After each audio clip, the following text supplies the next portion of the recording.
Senhor Jesus. Sejam todos bem-vindos ao EBDS, Escola Bíblica Dominical Subsídio. Bom, irmãos, deixa eu falar uma coisa antes de nós iniciarmos o vídeo. Como o tema já propõe, subsídio da escola, eu não vou discorrer sobre os assuntos que se encontram na revista da escola, tá certo? Gostaria de ler um pouco a introdução do livro de Ezequiel Soares e trazer aqui uma contribuição de pesquisa bíblica, de informação concernente a esse assunto sobre batalha espiritual, guerra espiritual, cura e libertação. Então eu vou ler alguns artigos, vou indicar outros na internet e assim sucessivamente você, aí meu irmão, minha irmã, professor ou não, que tem interesse em se debruçar no conhecimento da palavra de Deus, você possa então ficar mais desafiado para buscar esse conhecimento. Amém? Bom, então, para início de conversa, como eu sempre tenho feito nos vídeos, eu quero iniciar com a leitura bíblica da Palavra de Deus. E dentro desse assunto, a leitura bíblica está em Efésios capítulo 6. Bom, vamos lá. Por fim, cresçam poderosamente em união com o Senhor, ligados a seu forte poder. Usem toda a armadura e as armas providas por Deus para que sejam capazes de resistir às táticas enganosas do adversário. Porque nós não lutamos contra seres humanos, mas contra os líderes, as autoridades e os poderes cósmicos que governam as trevas, contra as forças espirituais do mal na esfera celestial. Por isso, usem todas as peças do equipamento de guerra concedido por Deus para que, quando o dia mau vier, vocês sejam capazes de resistir a ele e, quando a batalha for vencida, permaneçam em pé. Amém? Então, Efésios 6, verso 10 ao verso 13 do Novo Testamento judaico. Bom, vamos lá então. Deixa eu passar aqui uma pequena introdução sobre batalha espiritual. Algum tempo atrás, alguns anos atrás, já tinha muita coisa produzida sobre esse assunto. E aí eu quero mostrar para você uma pequena introdução de um programa Vejam Só. Vamos ver a matéria que o nosso querido Zeca fez se o inimigo deixou, né? Vamos ver. Hoje no Vejam Só vamos entrar em uma verdadeira batalha. Mas calma, não é uma briga entre os nossos debatedores. Pelo menos não é essa a nossa vontade. Hoje iremos falar sobre um movimento que chegou muito forte ao Brasil e ganhou muito espaço dentro das igrejas evangélicas. Estamos falando do movimento de batalha espiritual, que no Brasil ganhou muita força no final dos anos 80, com a publicação do livro da Neuza Tioca, Os Deuses da Umbanda. A partir de então, essas ideias ganharam espaço e cresceram muito. Mesmo com muitos questionamentos dentro do meio evangélico, a batalha espiritual ganhou espaço. Outra mulher pode também ser considerada um grande expoente desse movimento, Valnice Milhomes. Existe muita diversidade dentro da batalha espiritual, porém há uma base na qual todos eles se firmam. O conceito de que todo mal que existe no mundo, qualquer que seja sua natureza, quer seja mal moral, pecado, desastre, entre outros, é causado pela ação direta de um ou mais demônios, que são especialistas em causar essa situação. Tudo que aflige o indivíduo, a igreja e a sociedade é produzido pela interferência, pela atuação e pela influência de demônios. Assim, a solução só pode ser uma: amarrá-los, controlá-los, proibi-los, repreendê-los. Então, se você compreende isso, você já conhece a porta de entrada para o movimento de batalha espiritual. Por outro lado, temos um grupo que defende a ideia que a Bíblia não trata da questão dessa forma. A palavra de Deus nos alerta sobre a ação do demônio. São vários versículos que mostram isso, e inclusive nos ensinam a resistir a essa ação. Porém, para esses estudiosos, não é nada parecido com o que é feito ou defendido pelo movimento de batalha espiritual, ou seja, nada disso tem base bíblica. Com isso, afirmam existir uma verdadeira extrapolação, já que sem base bíblica é impossível, usando uma palavra bem conhecida na batalha espiritual, dar legalidade para esse movimento. Outro detalhe que precisa ser destacado é, mesmo sem concordar com as doutrinas, se é que podemos chamar assim, esses teólogos mais tradicionais acreditam que existe verdadeiramente uma batalha espiritual, porém em um outro formato. Feitas essas ponderações, vamos ao tema do nosso debate de hoje. Queremos saber o seguinte: a febre da batalha espiritual passou? Como entendê-la hoje? Esse movimento que ganhou força nos anos 90 ainda mostra a mesma vitalidade atualmente? Ou foi algo que passou e hoje já não tem a mesma importância? Essas e outras perguntas serão feitas agora, no Vejam Só, que já está no ar. Então vocês assistiram aí esta pequena introdução aí do programa Vejam Só. Eu separei um trechozinho só para que vocês tenham noção de como está as pesquisas, o interesse por esse assunto, movimento, batalha espiritual, guerra espiritual, cura e libertação, certo? Há uma difusão enorme sobre esse assunto espalhado pelo Brasil afora e pelo mundo, mas eu quero contribuir aqui para você, meu irmão, minha irmã, com um subsídio, tá certo? Algumas indicações de leitura, porque eu não vejo isso em nenhum vídeo de escola bíblica dominical.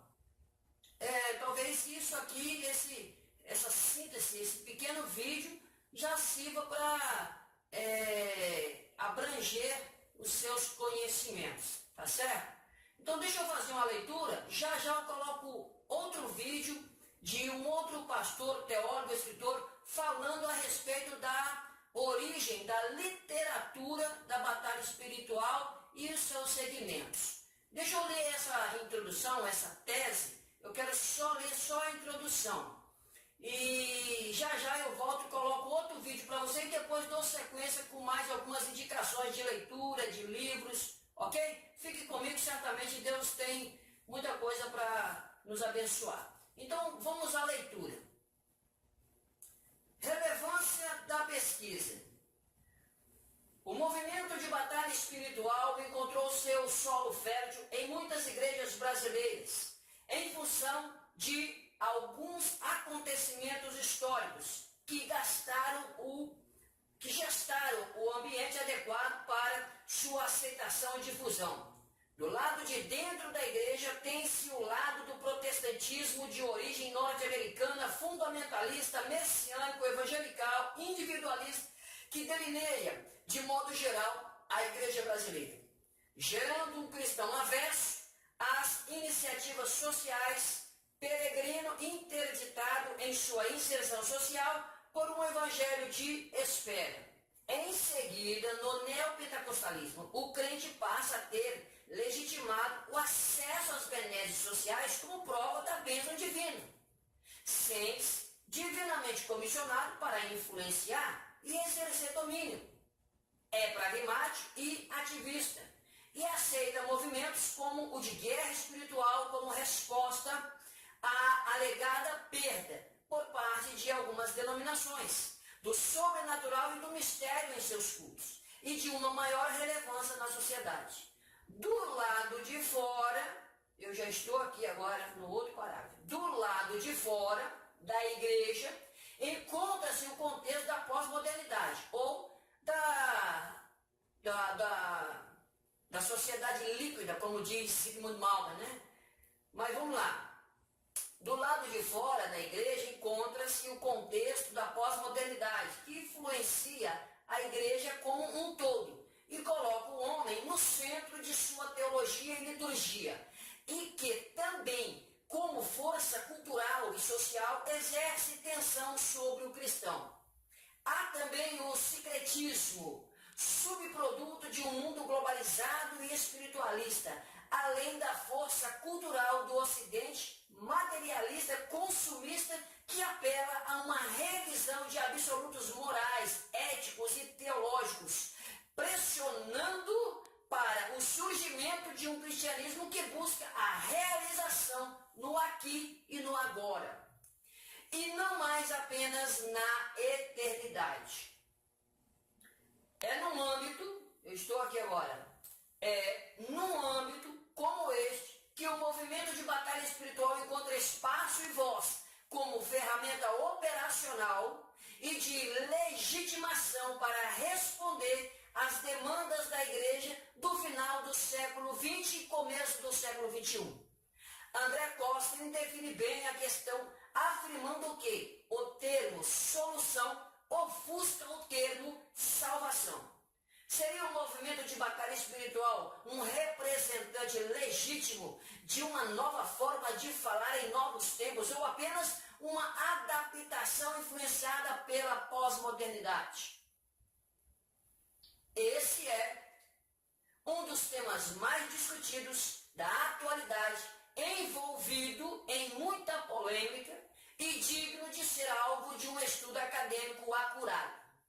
O tema é relevante em virtude da prática cada vez mais disseminada, padronizada ou não, do que se convencionou chamar de batalha espiritual, guerra espiritual e ministério de libertação, entre outras nomenclaturas dentro da igreja.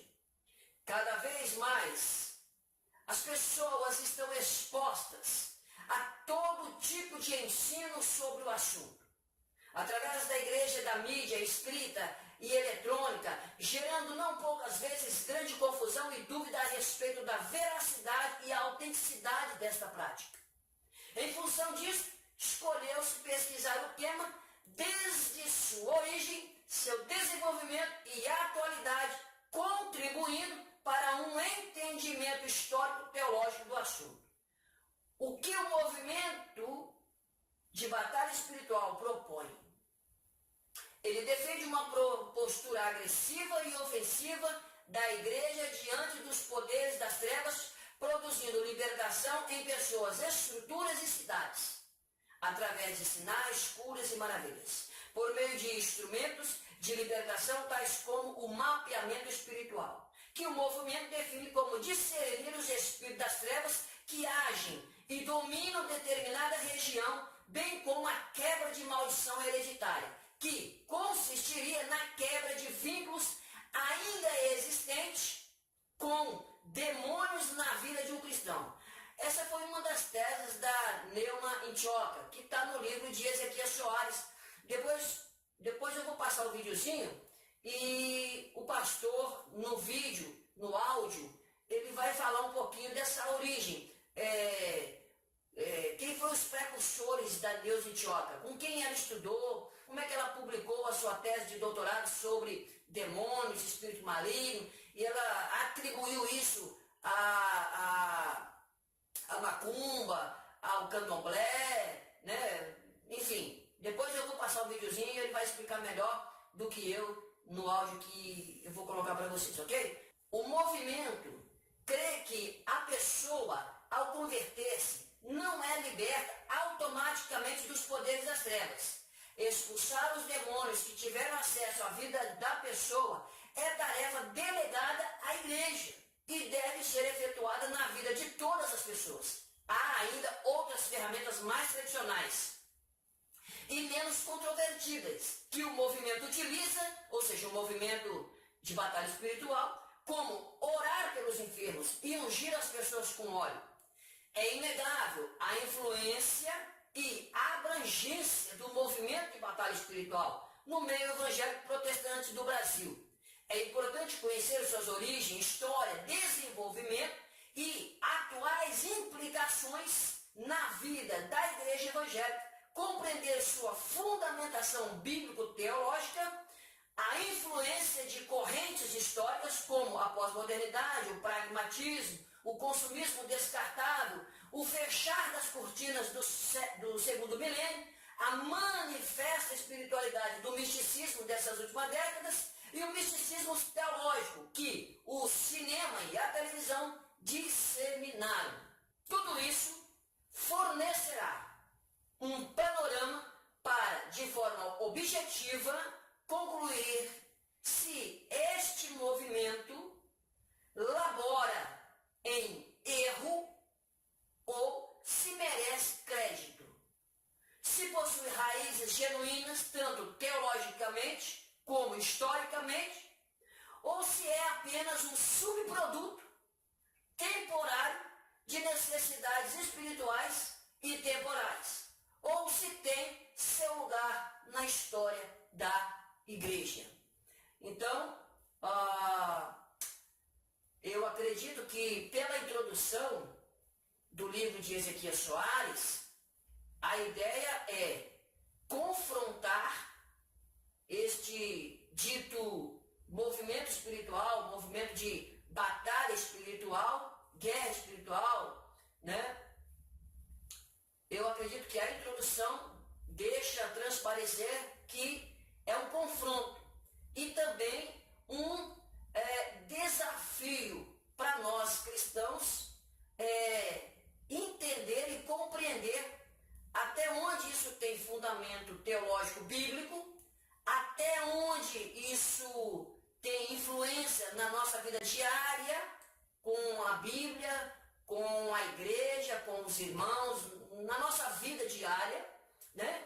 Se de fato nós devemos concentrar nossos esforços nessa tensão de batalha espiritual, ou isso é mais um movimento mesmo, uma prática aí momentânea que teve o seu apogeu, esfriou, né? Arrefeceu, né? E agora voltou novamente, mas com muitas distorções teológicas bíblicas. Então vale a pena você estudar esse assunto. Fique aí comigo que eu vou já mostrar um videozinho para você, ok?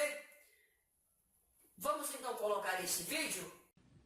Nos últimos anos, como eu disse, surgiu um movimento que puxou para si, como se fosse propriedade dele, o ensinamento bíblico a respeito da batalha espiritual. É chamado de movimento de batalha espiritual. Eu, quando fui escrever esse livro sobre batalha espiritual, eu comecei fazendo uma pesquisa para ver até onde, histórica, para saber como é que essas práticas começaram na igreja. E o mais para trás que eu pude ir foi mais ou menos na década de 1920, com um missionário chamado James Fraser, que ele era daquela missão para o interior da China, que foi fundada por Hudson Taylor, o famoso Hudson Taylor. E esse Fraser era um inglês, ele foi trabalhar no interior da China, no meio de uma tribo chinesa animista, chamada Lisu. O Fraser, ele começou a trabalhar nessa tribo, e ele descobriu o seguinte, que era muito difícil um convertido daquela tribo permanecer no Evangelho. Ele chegava lá, trabalhava, ensinava a palavra de Deus, levava aquela pessoa ao conhecimento de Cristo, a pessoa tomava uma decisão, não sei se ele chegava a batizar as pessoas com pouco tempo, mas provavelmente tinha gente que era batizada, mas com algum tempo a pessoa voltava, abandonava o cristianismo e voltava para a religião dos antepassados, que era uma religião animista. Os animistas, eles veem a presença de espíritos em todos os seres vivos. Animismo, ânima, espírito, vida. Então, eles veem a realidade toda penetrada por espíritos maus e bons que atormentam a vida do indivíduo, tal. Voltavam para isso aí. E ele então ele chegou à conclusão de que para poder fazer algum bem naquela tribo, para que o evangelho pudesse penetrar naquela tribo, ele tinha que confrontar os poderes malignos que tinham controle sobre aquela tribo, porque o animismo, a Bíblia diz que a idolatria, quem está por detrás da idolatria são os demônios. 1 Coríntios capítulo 10 fala sobre isso, que as coisas que os gentios sacrificam é aos demônios que sacrificam. Os demônios estão por detrás da idolatria, de toda a religião falsa, de toda essa ignorância e trevas que existem nos povos primitivos. Não existe isso o mito do indígena inocente. Na verdade, esses povos estão mergulhados nas trevas debaixo da atuação do diabo. Então ele entendeu que para libertar estas pessoas, ele tinha que confrontar os espíritos malignos que eram responsáveis pela cegueira daquele povo. E aí, como não encontrou na Bíblia um padrão para fazer isso, ele começou na base da tentativa e erro, um método bastante empírico. Ele começou a se dirigir aos espíritos maus em oração.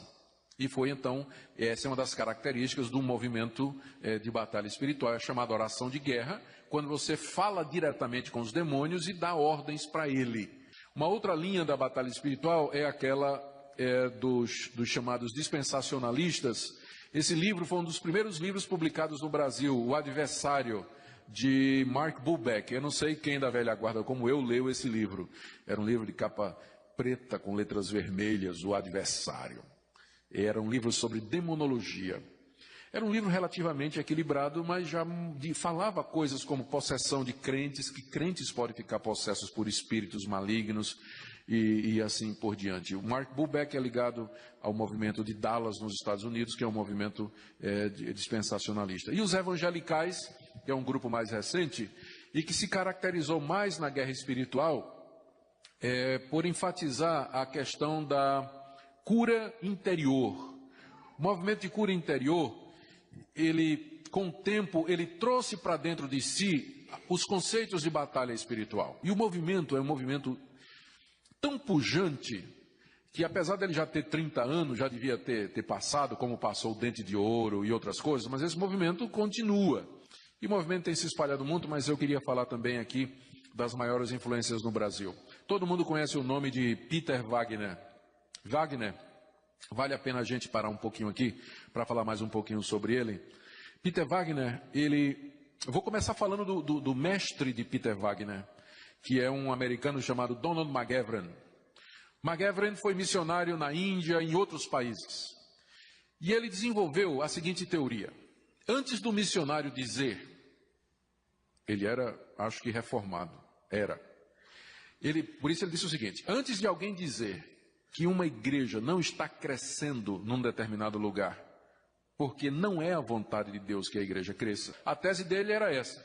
Se nós empregarmos os métodos corretos no crescimento da igreja, ela vai crescer. Se ela não está crescendo, é porque nós estamos fazendo alguma coisa errada, mas ela tem que crescer. O discípulo dele, e aí, McGavran, abriu nos Estados Unidos, no seminário de Fuller, ele abriu a Escola de Missões. A Escola de Missões atraiu gente do mundo inteiro, porque McGavran foi um missionário bem-sucedido.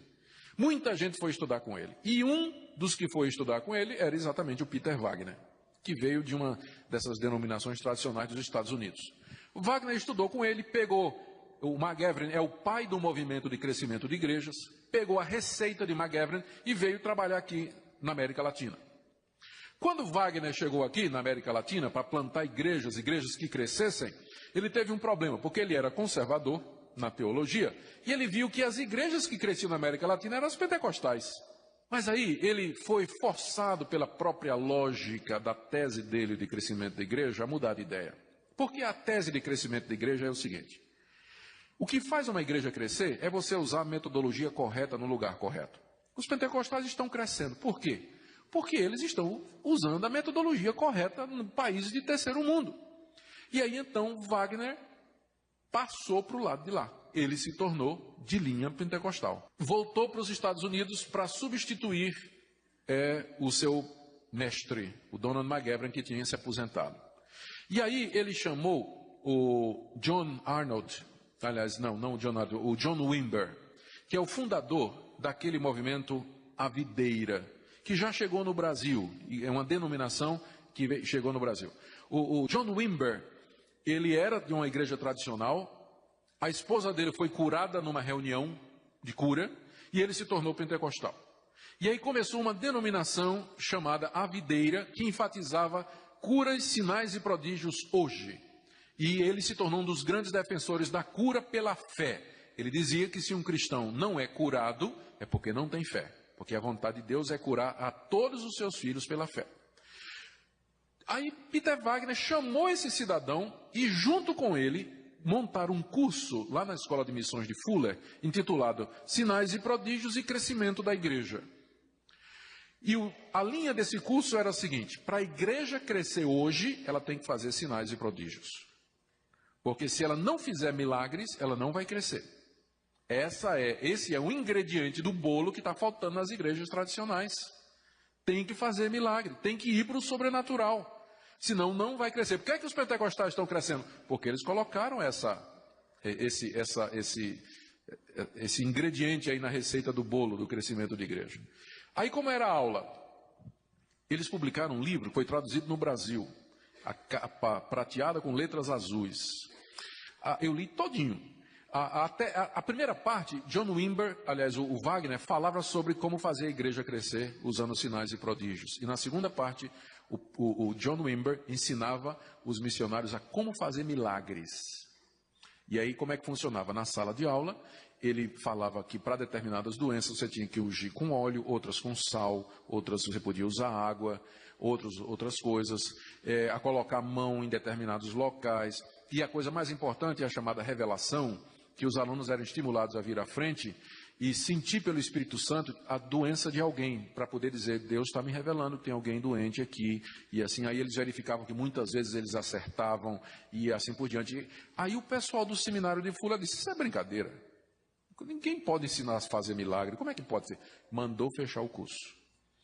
Mas antes de fechar o curso, muita gente se formou naquele seminário, e uma das pessoas que se formou foi uma brasileira, de terceira geração de japoneses, chamada Neuza Itioca. Itioca foi aluna de Peter Wagner, estudou com ele, aprendeu todos esses conceitos, e a tese de doutorado dela foi traduzida no Brasil com o nome Deuses da Umbanda. A tese de Itioca é que os espíritos territoriais, eu vou falar sobre isso daqui a pouco, espíritos territoriais, os espíritos territoriais que dominam o Brasil, eles têm nome. E quem descobriu o nome foi exatamente os pais de santo e as mães de santo que trabalham na macumba. Porque o nome verdadeiro desses demônios é o nome que eles recebem na Umbanda. Por isso o título do livro dela é Deuses da Umbanda. Aquilo que os umbandistas veneram como sendo espíritos ou deuses, na verdade são os demônios que controlam o Brasil. Tranca-rua, Pombagira e por aí vai, tem todos esses nomes. E aí no final do livro ela tem uma tabela em que ela coloca o nome do espírito mau, Pombagira, o que é que gosta, qual é a cor predileta, quais são os sacrifícios, tal, o que é que produz, o tipo de miséria que produz e tudo mais. Foi essa tese de doutorado dela, e é esse o conteúdo dos seminários de batalha espiritual que ela fez e faz pelo Brasil afora, conclamando os brasileiros, a igreja brasileira, dizendo que nós temos que nos ficar alertas para combater esses espíritos maus que dominam o Brasil, escravizam o nosso povo. Nós temos que ir à guerra. Ela fustiga a igreja, porque diz que a igreja é inerte e não está fazendo nada, e quando nós temos que ir à guerra contra esses demônios, se é que nós vamos fazer algum bem aqui no Brasil. Outra pessoa que trouxe muita influência, ou difundiu muito o movimento de batalha espiritual, foi o Frank Peretti. Eu não sei quantos de vocês leram o livro deles, Esse Mundo Tenebroso. Nossa, que livro gostoso de ler. Na verdade, eu varei uma noite, não parei, comecei a ler, varei a noite inteira. Amanheci lendo o livro. Tal o vigor, a clareza e a força com que Frank Peretti, que é um pastor aposentado da Assembleia de Deus, escreveu aquele volume. Depois ele escreveu um outro volume, que foi publicado no Brasil com o mesmo título, 2, né? Esse Mundo Tenebroso 1, depois Esse Mundo Tenebroso 2. Depois ele escreveu mais alguns livros, mas nem chegou perto do sucesso que esses livros fizeram. Nesses livros, o Frank Peretti narra a história de uma escolinha no interior dos Estados Unidos, em que se trava uma batalha. No mundo material, há uma tentativa de professores da nova era de controlar a escola. E no mundo espiritual, há uma guerra entre anjos e demônios. Aí ele descreve os anjos e os demônios guerreando entre si com espada luz, inspirado na trilogia de Guerra nas Estrelas. Os demônios, eles são apresentados como sapos ou bichos asquerosos, fedendo a enxofre. Os anjos, eles são belíssimos, vindos, cada um deles, um vem da África, outro vem da Europa, outro vem dos Estados Unidos, e combatem nos espaços. E quando os anjos ganham, a igreja ganha. Quando os demônios ganham, a igreja perde. E também o oposto é verdade. Quando a igreja está orando, os anjos ganham mais força para enfrentar os demônios e assim por diante. Bem, então vamos lá. Bom, vocês viram aí algumas explicações a respeito da batalha espiritual, do movimento dito batalha espiritual, né, que o pastor Augusto Nicodemos, ele explanou bem aí. Eu compactei o vídeo, peguei alguns trechos, editei o vídeo, porque o vídeo tem mais de 1 hora de vídeo, para que vocês pudessem entender um pouco e ficar sabendo que muitos estão falando a respeito desse assunto, né? E com Ezequias Soares não é diferente. Você viu ali que no primeiro vídeo do trechozinho da introdução do programa Vejam Só, foi falado ali 2 mulheres que são difusoras deste movimento dito batalha espiritual, né? E na Augusto Nicodemos também falou de uma delas, que aliás falou das duas, né? Que também elas estão trabalhando muito nesse campo de batalha espiritual. O que eu quero trazer para vocês aqui, eu quero fazer uma pequena leitura, como disse no começo do vídeo, na introdução do vídeo. Quero fazer uma pequena leitura do livro de Ezequias Soares, a introdução, porque muitos, aí quando começa a lição bíblica, não tem o livro base e não entende os objetivos dos estudos. Então Ezequias Soares traz o objetivo desse assunto. Por que ele está falando sobre esse assunto? Né? Então eu quero ler a introdução do livro, ou pelo menos parte dela, e aí indicar outras leituras para você aí mostrar outros aspectos, tá certo? Então deixa eu fazer a leitura da introdução do livro de Ezequias Soares sobre batalha espiritual, o povo de Deus e a guerra contra as potestades do mal. Vamos lá então, eu estou aqui, ó. Como acontece em todas as religiões e crenças, há sempre desvios e especulações, buscas de explicações e tentativas de acertos. No campo teológico da angelologia, demonologia e satanologia não foi diferente. Na década de 1960, surge um movimento com grande aceitação entre os neopentecostais e que respingam também entre nós. Então ele começa a dizer que essa questão do movimento de batalha espiritual, isso surgiu entre os neopentecostais e respingou em nós, né? Às vezes muitas pessoas acham que esse dito movimento batalha espiritual surgiu conosco e alguém tomou posse disso. Não, segundo Ezequias Soares, ele está dizendo, além dele dizer que começou na década de 60, ele disse que começou no neopentecostalismo. O que é o neopentecostalismo? Essas igrejas que surgiram depois das igrejas pentecostais, né? E você sabe de qual que eu estou falando, porque são igrejas universal, entendeu? São igrejas universal. Então, ele diz que surgiu com esse grupo de cristãos e que acabou respingando em nós. Agora, qual o resultado desse respingo? É que ele vai discorrer no livro e, por fim, o livro vai servir de síntese para a revista. Tá certo? Então vamos continuar a leitura. Esse movimento se denomina, eu estou aqui, esse movimento se denomina batalha espiritual, mas suas raízes vêm desde James Olson Fraser. Ezequias Soares também faz menção a James Olson Fraser, entre 1886 e 1938. Segundo o dicionário do movimento pentecostal, da autoria de Israel de Araújo, Fraser serviu como missionário na China, mas a conversão dos chineses não aconteceu como ele esperava. Lembra o que disse Augusto Nicodemos? Então, desapontado, ele deixou de lado a Bíblia e criou o ministério equibalístico, do verbo grego ekbalo, expulsar. Então agora ele deixa a Bíblia de lado, que foi o que Augusto Nicodemo disse, que ele não achou um padrão bíblico para evangelizar, para expelir os demônios. Então agora ele deixou a Bíblia de lado e partiu para o ministério de equibalístico, ou seja, ele passou agora a expulsar aqueles demônios, passou a lidar, a conversar, a dialogar direto com os espíritos malignos. Então, vamos mais para frente.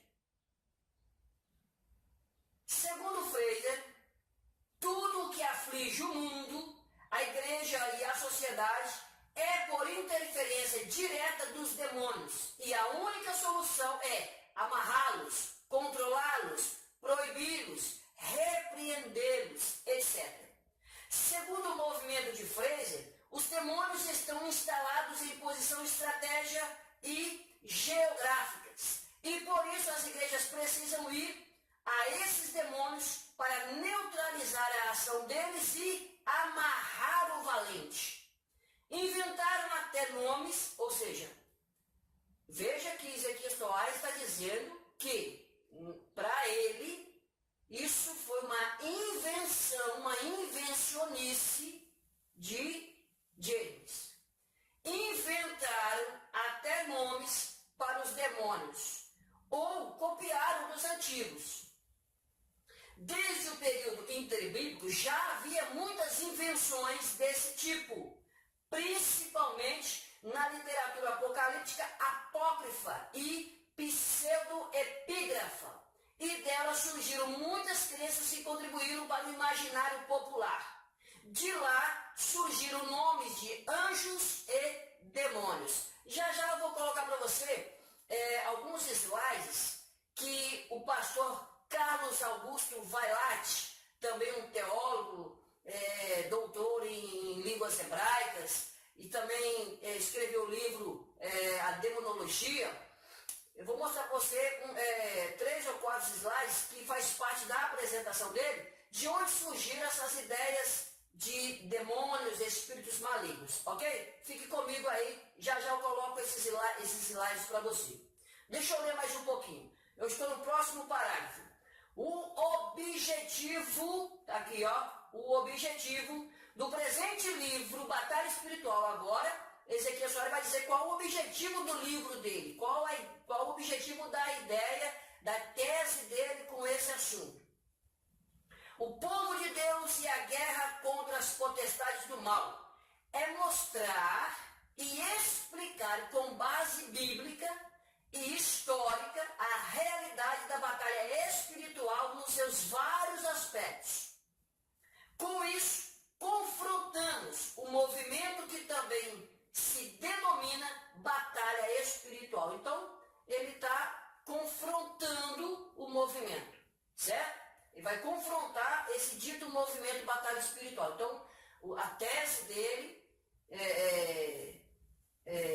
faço questão de ressaltar aqui, baseado em uma bibliografia bem extensa, a tese dele é confrontar esse movimento chamado batalha espiritual.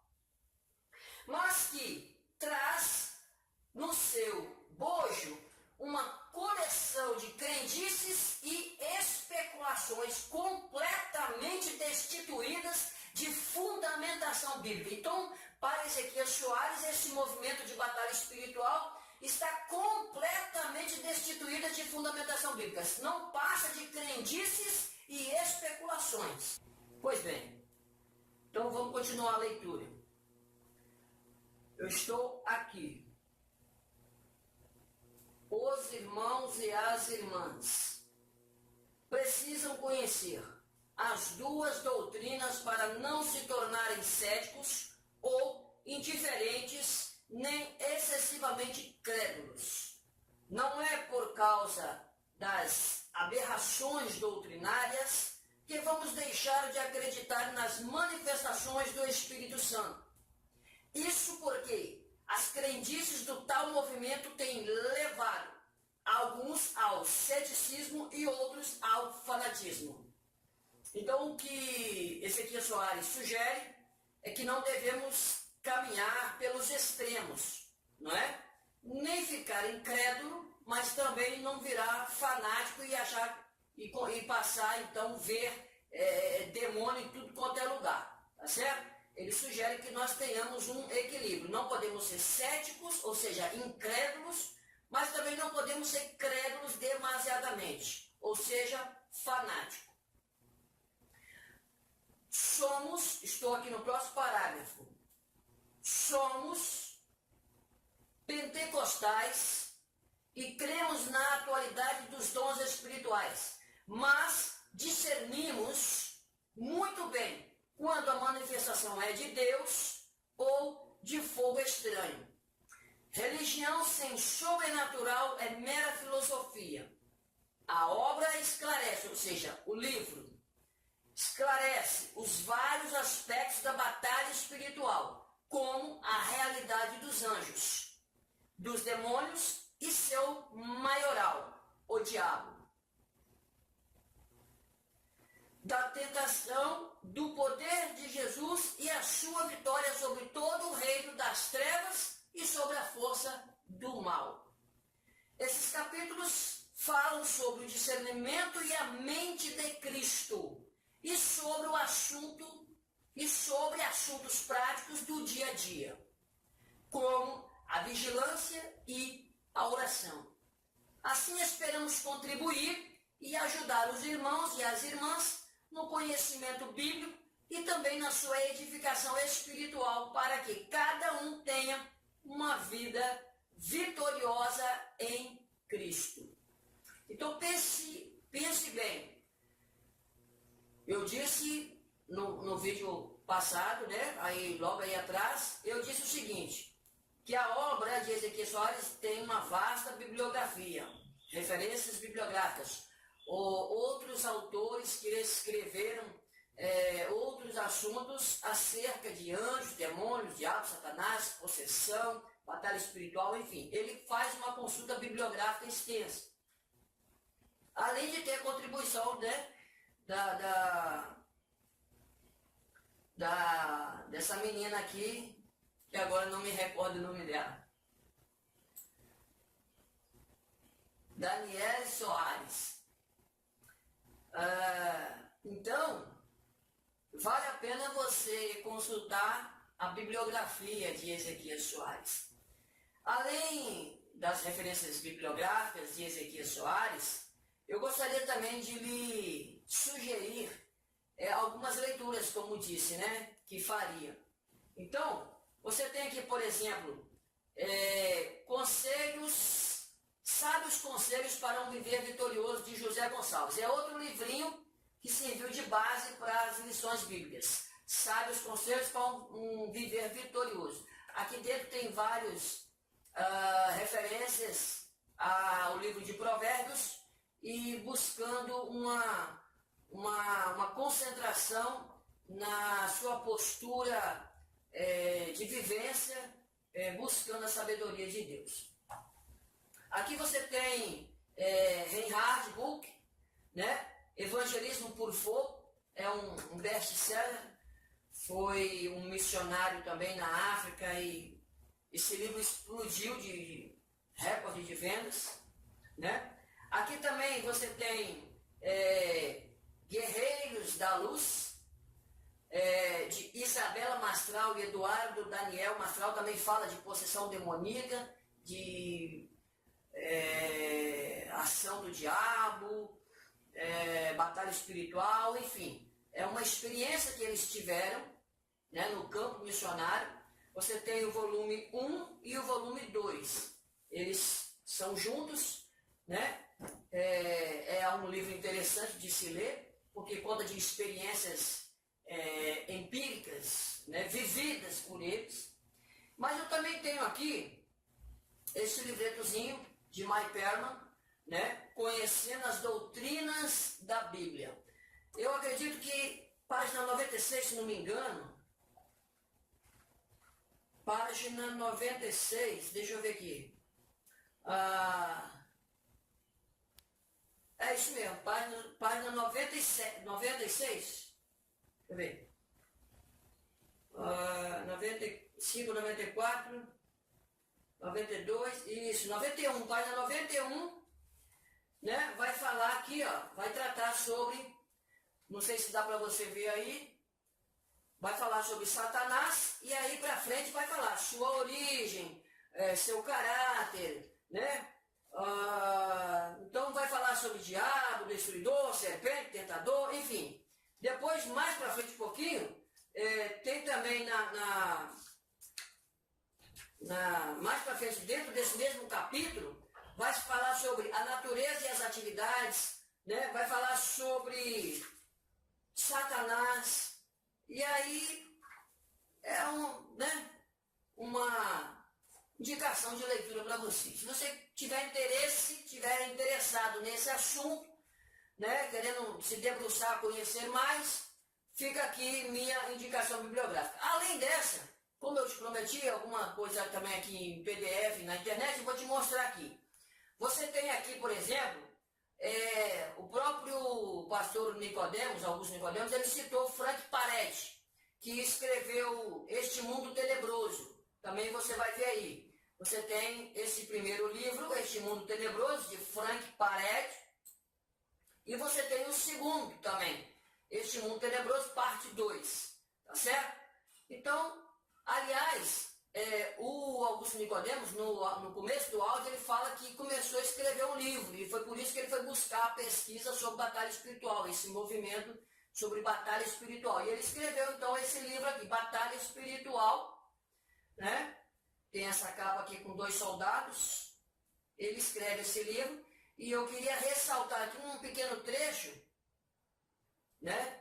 A respeito desse dito movimento espiritual, concernente à dinâmica da igreja. Ele, na introdução do livro, ele coloca um pequeno parágrafo, e eu queria ressaltar esse parágrafo para você aqui agora. Ele escreve, eu estou aqui, ó, nesse parágrafo aqui. Deixa eu ler para você rapidamente. Esse movimento é caracterizado por uma leitura das Escrituras e da realidade sempre em termos de ação sobrenatural de Deus. Ou seja, ele está dizendo que a leitura bíblica que esse movimento espiritual, movimento de batalha espiritual faz, é sempre de uma ação sobrenatural de Deus. Deus é percebido somente em termos de sua ação extraordinária.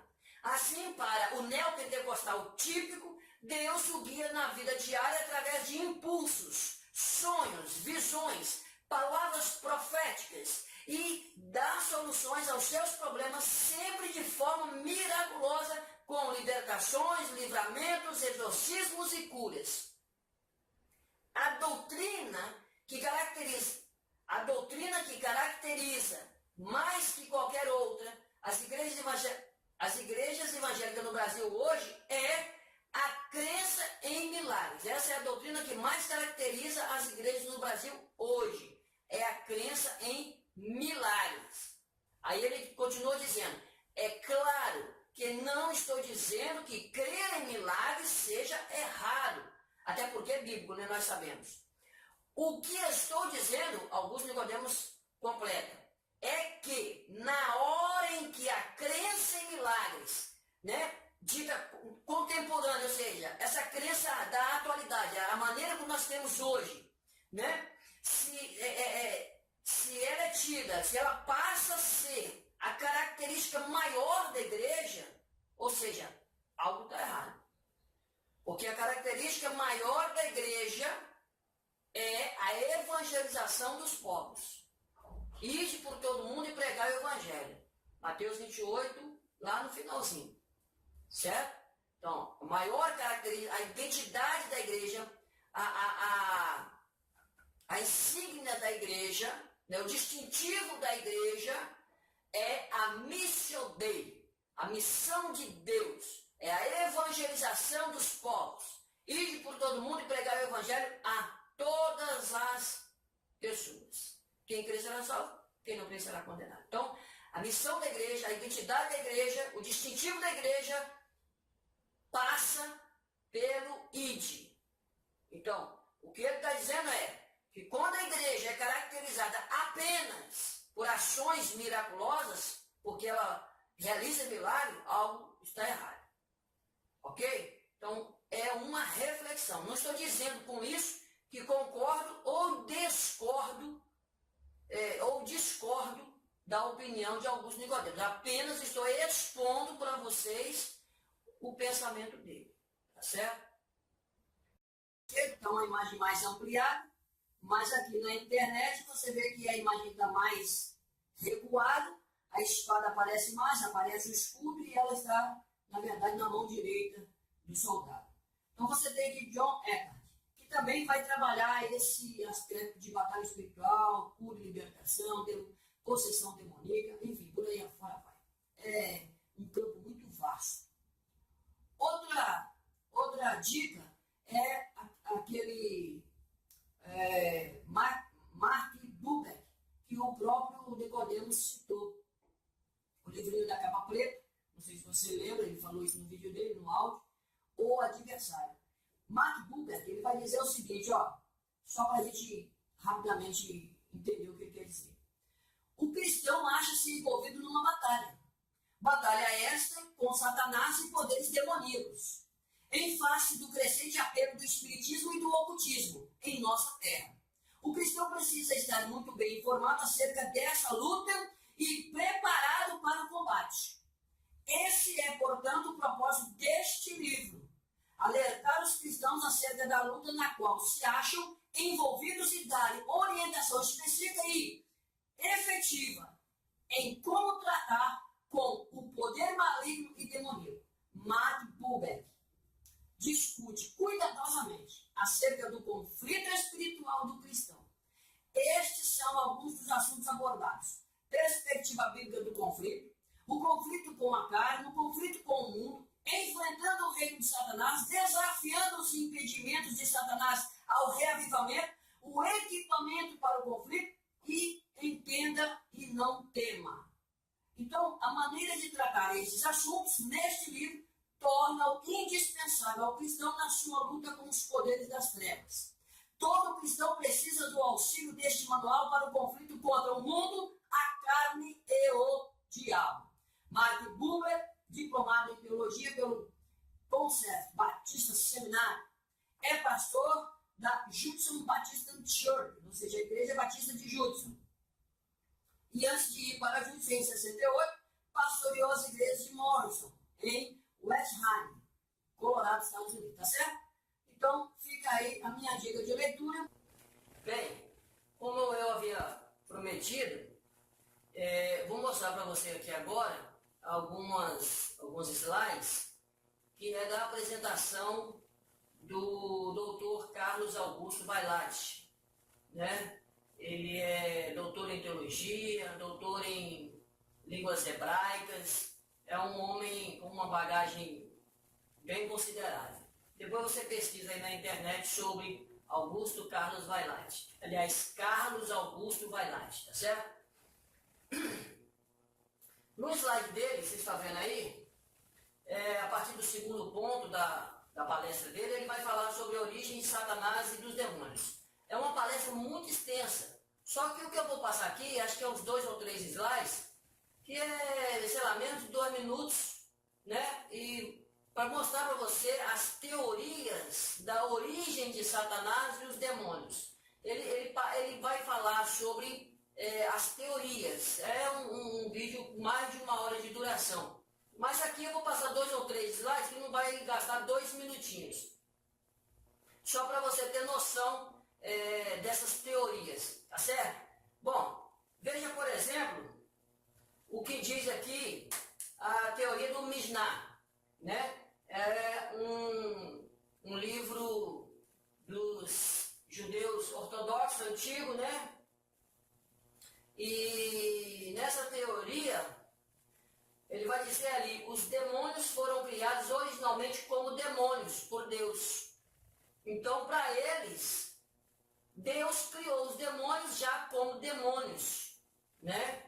Ele vai dizer que das 10 coisas que foram criadas na véspera do Shabat, né? Entre essas 10 coisas, aqui você vai ver de vermelho, alguns deles dizem que entre essas 10 coisas que Deus criou, ele criou também os espíritos malignos, ou seja, ele já criou os demônios como demônios. Para Carlos Vailate, essa teoria é um tanto complicada, porque aí coloca Deus como sendo o criador do bem e do mal. E para o Carlos, né, ele não concorda com essa teoria. Bom, outra teoria é a teoria de Flávio Josefo, né? Ele vai dizer que os demônios são as almas dos homens mal falecidos. Ou seja, o sujeito tem uma índole perversa, um coração mau, e aí esse sujeito morre. Só que essa maldade que está nesse sujeito, né? Ele não se arrependeu, ele não liberou perdão, ele morreu na sua maldade. Esse espírito que morreu, que está com esse cara, ele volta e incorpora nas pessoas vivas. Para Flávio Josefo, essa é a teoria. Está aqui de vermelho, você vai ver aqui, ó, os demônios ou as almas dos maus que entram no corpo dos homens vivos. Então veja, que as almas das pessoas más que morreram, elas entram no corpo das pessoas que ficam vivas. E que os matariam, se não lhes impedisse. Abandonam-nos imediatamente quando dele se aproxima essa planta. Então, para Flávio Josefo, o demônio, Satanás, diabo, tudo vem de esses espíritos malignos, são pessoas, são homens maus, que morreram, né? E as almas dele entram nas outras pessoas. Essa é outra teoria, um tanto, não sei, complicada demais. Mas vamos para frente. Outra teoria. A teoria em cima é de um livro apócrifo, né? E a de baixo é de Justino de Roma. Na de cima, os demônios são os filhos de Deus. Eu estou no capítulo 6 de Gênesis. Não diz que os filhos de Deus desceram e coabitaram com as filhas dos homens? Então, esses filhos de Deus, para essa teoria do livro apócrifo, esses filhos de Deus são os demônios, são Satanás e a sua turma. Bom, ele diz também, aqui ó, então disse-me Uriel, aqui é o lugar onde ficarão os anjos que misturam com as mulheres, como também os seus espíritos, que assumem formas variadas. Então ele vai dizer, né, que esses espíritos são os próprios demônios e que corrompem os homens, né? Então é o livro de Enoque. 1 Enoque 19:1. Você pode ler isso na Bíblia de Jerusalém. Lá tem o livro de Enoque. 1º e 2º Enoque. E Justino de Roma, né, vai dizer que não. Vai dizer que os espíritos malignos, os demônios, não são os filhos de Deus. São os filhos dos filhos de Deus com as filhas dos homens. Filhos de Deus, filhas dos homens. Eles se unem e geram os gigantes da terra. Então, esses gigantes são os demônios, para Justino de Roma. Deixaram-se vencer por seu amor pelas mulheres e geraram filhos que são os chamados demônios. Então, você está vendo aqui embaixo, para Justino de Roma, os demônios são, se a gente pode brincar, os netos de Deus. Né? Porque filhos de Deus com filhos dos homens se casam e geram filhos. Para Justino, esses filhos são os demônios. Bom, enfim, nessa palestra dele, você pode encontrar isso pela internet ou mesmo no livro dele, Demonologia. Ele vai falar muito sobre esse assunto. Você vai encontrar essa palestra dele facilmente. Ele tem esses slides aí, ó. A queda de Lúcifer, se é que essa palavra, ele mesmo disse, se é que essa palavra aparece na Bíblia, né? Então, ele vai construir esses 4 pontos aí, a criação do universo, o 6º dia da criação, queda de Lúcifer e os anjos e a queda dos anjos. Então, ele vai construir isso aí e vai falar sobre a queda, a origem, o surgimento, a ação, o caráter, enfim.